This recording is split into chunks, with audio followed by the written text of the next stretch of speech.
അധികാര രാഷ്ട്രീയത്തിൽ മുന്നണി മാറ്റങ്ങളുടെ സ്പെഷ്യലിസ്റ്റാണ് നിതീഷ് കുമാർ. ജനതാ പാർട്ടിയിൽ നിന്ന് സമതാ പാർട്ടിയിലേക്കും അവിടെ നിന്ന് JDU-വിലേക്കും എത്തിയ നേതാവാണ് നിതീഷ് കുമാർ. മുന്നണികൾ മാറി മാറി ഇത് 9ാം തവണയാണ് മുഖ്യമന്ത്രിയാകാൻ ഒരുങ്ങുന്നത്.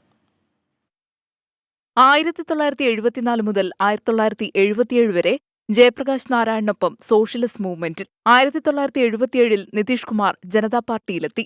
1994-ൽ ജോർജ് ഫെർണാണ്ടസിനൊപ്പം സമതാ പാർട്ടി രൂപീകരിച്ചു.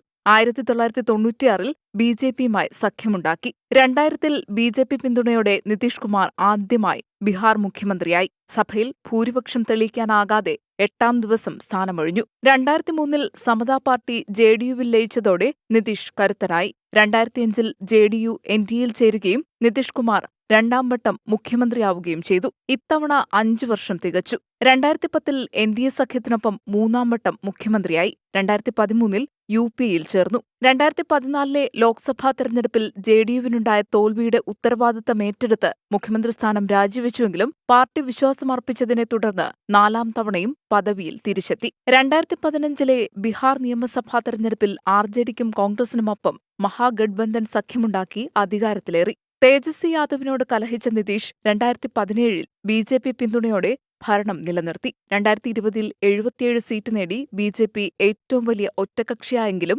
43 സീറ്റ് നേടിയ JDU നേതാവ് നിതീഷ് കുമാർ 7ാം തവണ മുഖ്യമന്ത്രിയായി. 2022 ഓഗസ്റ്റിൽ സഖ്യകക്ഷിയായ BJP JDU-വിനെ പിളർത്താൻ ശ്രമിക്കുന്നുവെന്നാരോപിച്ച് മുഖ്യമന്ത്രി പദം രാജിവെച്ചു.